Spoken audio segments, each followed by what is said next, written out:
Okay, यहाँ पे आ जाइए एक बार। सो अभी हमने देखना है कि इस तरह की शीट्स कैसे बनती हैं, क्या टाइप्स होते हैं, सारा उसके साथ लेके चलते हैं।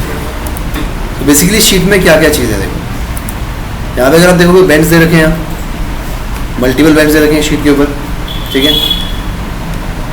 होल्स कटे हुए हैं, इनको क्या बोलते हैं, इनको क्या बोलते हैं यहाँ पे, इसको बोलते हैं हेम्स। ये क्यों दिए जाते हैं, ताकि आपके कट्स ना लगे। शार्प शीट होगी ऊपर से तो चलते फिरते कट लग सकते हैं उसमें, तो इसलिए बेंड किया जाता है यहाँ से। और दो काम ये प्रोवाइड करवाते हैं, एक तो स्ट्रेंथ प्रोवाइड करवाता है इसको, अगर मैं किसी को बेंड कर रखा है यहाँ से तो स्ट्रेंथ प्रोवाइड हो जाएगी वहाँ पर ना, और अगर सीधी रहेगी तो स्ट्रेंथ नहीं होगी उसमें, बेंड करते स्ट्रेंथ उसमें प्रोवाइड हो जाएगी। एंड सेकेंड थिंग, कट्स का एक ऑप्शन खत्म कर देता है वहाँ से, ठीक है, सेफ हो जाता है प्रोडक्ट। अब ऐसे प्रोडक्ट बनाने कैसे हैं, तो यहाँ शीट मेटल पे एक बार देखते हैं क्या क्या चीज़ें हैं। एक नया ओपन कर लेते हैं। अब बेसिकली शीट मेटल में आप देखोगे तो पहले क्या लिखा है, बेस, फ्लैंज या फिर टैप क्रिएट करने के लिए। इसके कुछ टूल्स यहाँ दिख रहे हैं, इन्हीं को हमने यूज़ करना है। तो बेस के ऊपर जैसे जा रहे हैं, फ्रंट पे मैं क्या एक स्केच ले लेता हूँ, सेंटर से ले लेते हैं। अब ये शीट का साइज़ दे रहा हूँ यहाँ पर, सपोज आपने 150 बाय 75 का एक साइज़ दे दिया। एक शीट का बेस साइज, या शीट में शीट ऐड भी कर सकते हो, डिज़ाइन कर सकते हो, ऐसा कुछ नहीं किसी को यूज़ करेंगे, ठीक है। अब इसमें शीट को मैं थिकनेस प्रोवाइड करता हूँ सीधा बेस लाइन में जाने से, ठीक है। जैसे बेस लाइन सेलेक्ट किया मैंने तो पूछ रहा है यूज़ गॉस टेबल। अब गॉस टेबल क्या है, जो आपकी शीट्स होती हैं गॉजेस में डिवाइड होती है, 1 गेज की शीट, 2 गेज की शीट, 3 गेज की शीट्स, टेक्निकल टर्म्स, ठीक है। मतलब 1 mm की, 2 mm की, 3 mm की, तो गेजेस के साइज जो टेबल पर डिफाइन होते हैं। 1 गेज मतलब इतना है, 2 गेज मतलब इतना है, ठीक है। हम यहाँ से फिलहाल मैनुअली इसका साइज डिफाइन कर रहे हैं। नॉर्मली शीट्स क्या साइज़ की आती हैं, अगर आप इस नॉर्मली देखो 1 mm की, 2 mm की, 3 mm की, 3.5 mm की, 5 mm की, स्टैंडर्ड्स के बटे होते हैं, हाँ थिकनेस, ठीक है। 10 mm, 12 mm, 25 mm, बट जितना बड़ा आप लेते हो, ठीक। सपोज मैंने इसको ले लिया, यहाँ पे 2 mm की शीट ले ली मैंने। अब ये क्या दे रहा है, एक्चुअली डायरेक्शन ऑफ एक्सट्रूजन दे रहा है, तो 2 mm की एक्सट्रूड इसने ले लिया यहाँ से। के फैक्टर फिलहाल हमने 0.5 रखा हुआ। अब ये क्या है, बेंडिंग अलाउंस। बेंडिंग अलाउंस आप किस किस तरीके दे सकते हो, बेंड अलाउंस से, बेंड रिडक्शन से, या फिर बेंड टेबल्स का यूज़ करके, या फिर के फैक्टर सीधे से देखें। अब ये 3 चीज़ें हमने सीखनी है कि बेंड टेबल तो एक्चुअली क्या के फैक्टर उसमें लिखा हुआ है, के फैक्टर क्या है, बेंड अलाउंस क्या है, और बेंड रिडक्शन क्या है, ठीक है। ये 3 चीज़ें हमें यहाँ पे ध्यान रखनी है।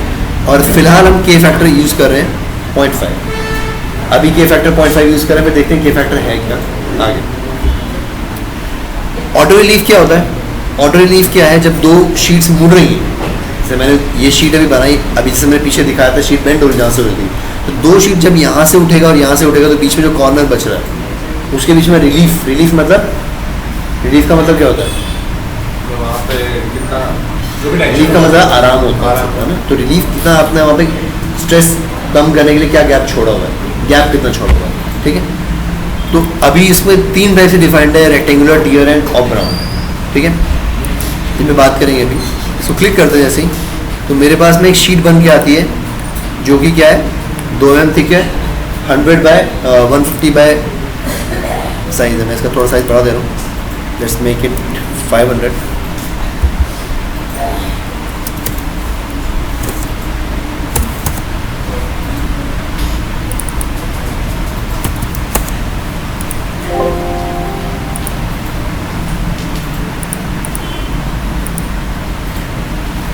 हो गया शीट, ओके। अब इसके बाद हमने क्या करना है, इधर समझ में आ गया शीट कैसे कन्वर्ट की। जैसे मैंने शीट कन्वर्ट की तो आप देखोगे यहाँ पे एक नया चीज़ ऊपर लिख के है, ये शीट मेटल, तो एक नया कॉलम बन के आ गया शीट मेटल। अब से उसको पता है यहाँ पे क्या बन रहा है, शीट्स बन रही हैं। तो शीट, इसके अंदर कुछ भी नहीं है, सिर्फ इसने क्या डिफाइन कर दिया, ये शीट है। अब उसके लिए एक शीट है, अब उसके लिए पार्ट नहीं है, पार्ट फाइल नहीं है, ये शीट फाइल है। तो इसके अंदर एक कॉलम आपको इसके नीचे भी दिख रहा है, शीट मेटल 1, और ये sheet metal is similar to इसके जैसा है, जैसा आप यहाँ देख रहे हो।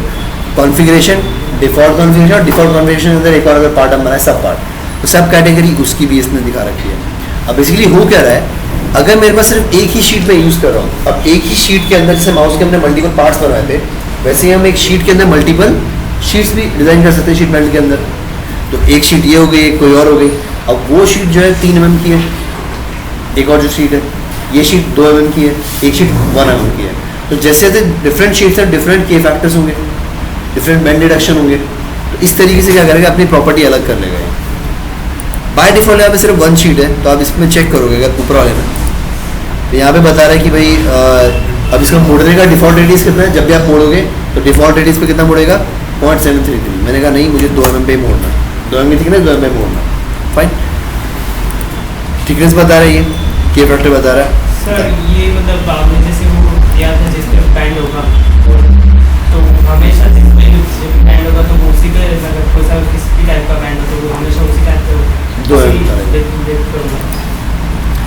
अभी शीट मेटल के अंदर सेकंड पार्ट में मैं आ रहा हूँ, और यहाँ पे आप चेक करोगे अगर, तो इसमें वापस से वही चीज़ पूछी हुई है, बट ऊपर क्या लिखा है, ओवरराइड डिफॉल्ट पैरामीटर्स।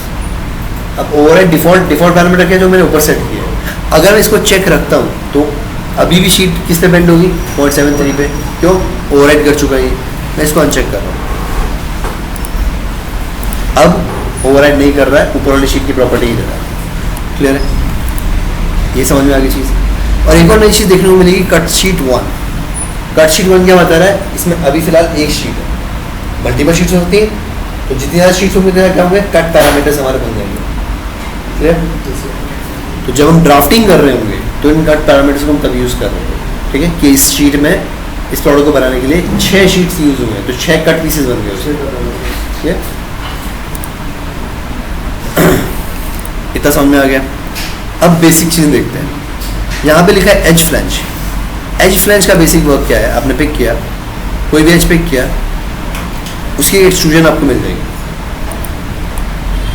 ठीक, अब कितनी बड़ी एक्सट्रूजन है वो डिपेंड करेगा, रेडियस कितना है डिफ़ॉल्ट, तो डिफ़ॉल्ट 2 रहेगा। आप चाहो तो 3, 4, 5 अनचेक कर सकते हो, बट डिफ़ॉल्ट 2 उठा रहा है। एंगल कितना है, 90 है, चेंज कर सकते हो। नीचे आते तो ये सब आप अपने ऑप्शन देखे हुए हैं, blind, up to vertex, up to edge and वर्च।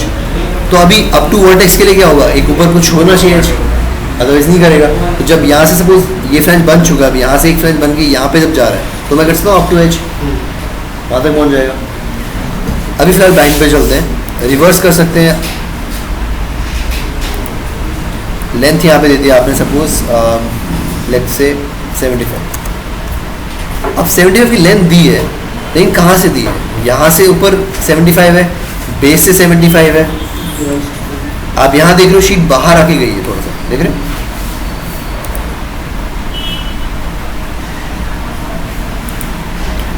यहाँ पे अगर आप देखोगे तो हल्का शीट बाहर है।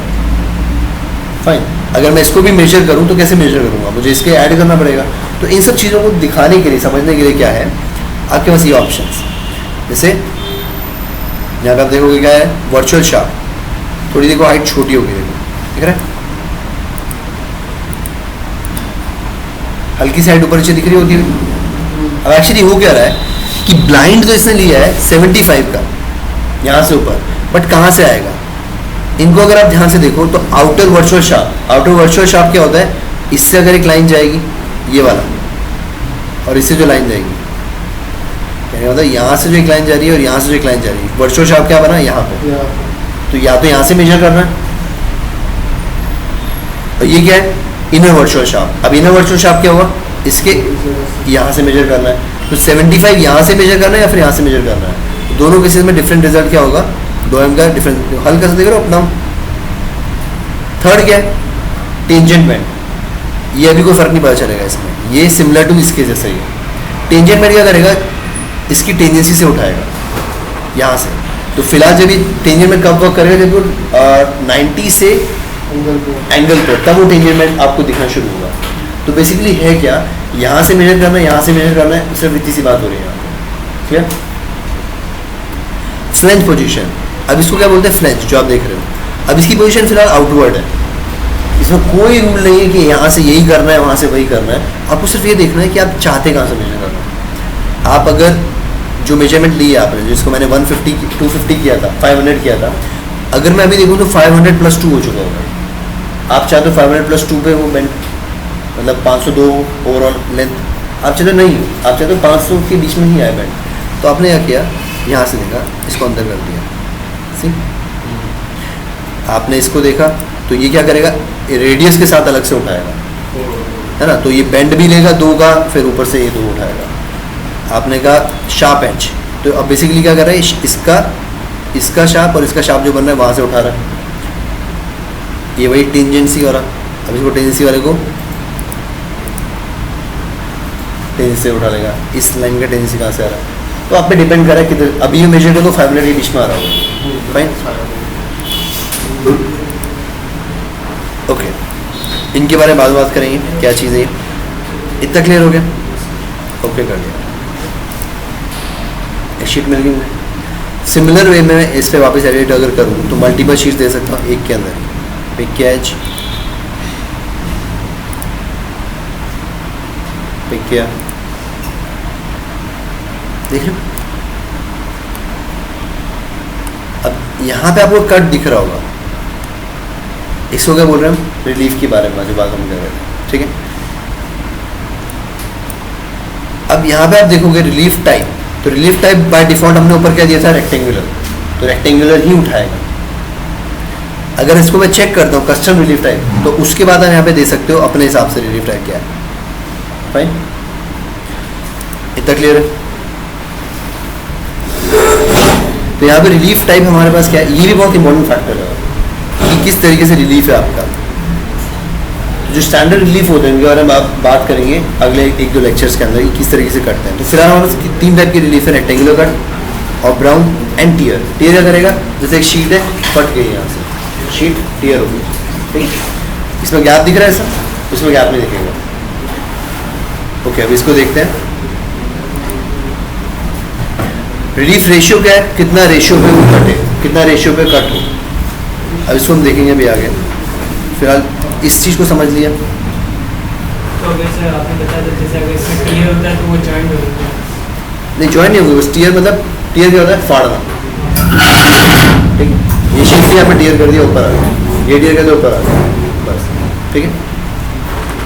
अभी यहाँ पे आपको गैप दिख रहा होगा नीचे, अभी यहाँ पे शेप दिख रही है, ये रेक्टेंगुलर या फिर ऑब्राउंड का पार्ट है, टीयर।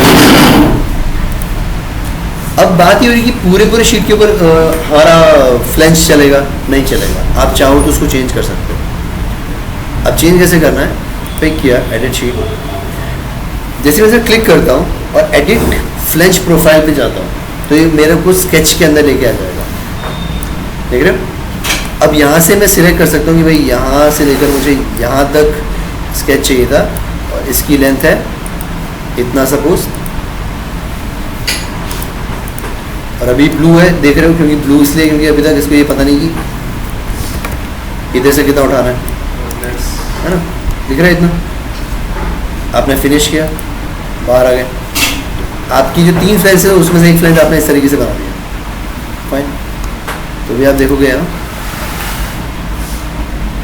देख रहे हो, रेक्टेंगुलर कट इधर से मिल रहा है, तो ये क्या है, रेक्टेंगुलर रिलीफ मुझे मिल रहा है, फाइन।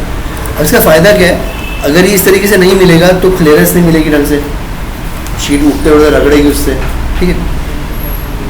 इसलिए हम करते क्या, अब इस चीज़ को मैं फ्लैट कर रहा हूँ। क्या क्या अभी तक हमने बेसिक फ्लेंज देख लिया, जैसे फ्लैट कर रहा हूँ इसको, तो आप देखोगे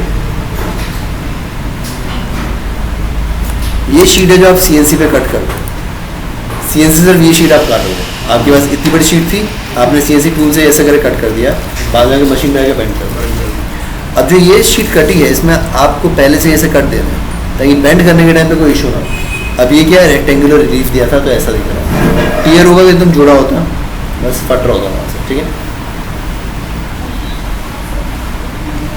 इतने कोई दिक्कत।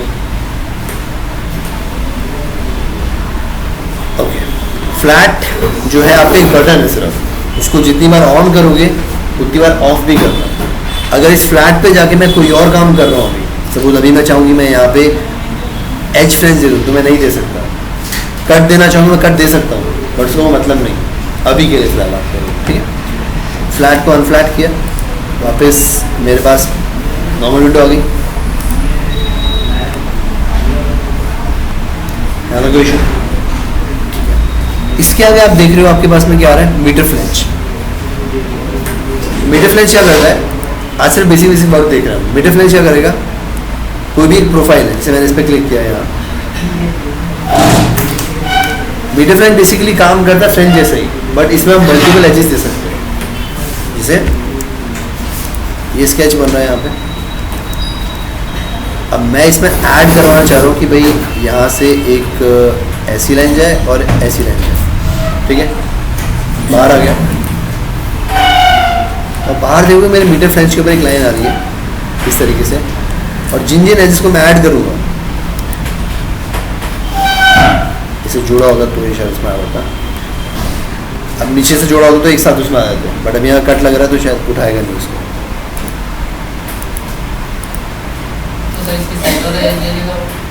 इसके साइड वाला, हाँ, अगर ये नहीं होता तो नीचे आ जाता। तो अभी इसको एक बार करते हैं, उसको हटाते हैं वहाँ से। ये क्लियर हो गया, इसमें ऊपर कैसे आ रहा है, सब उसको हटा दो।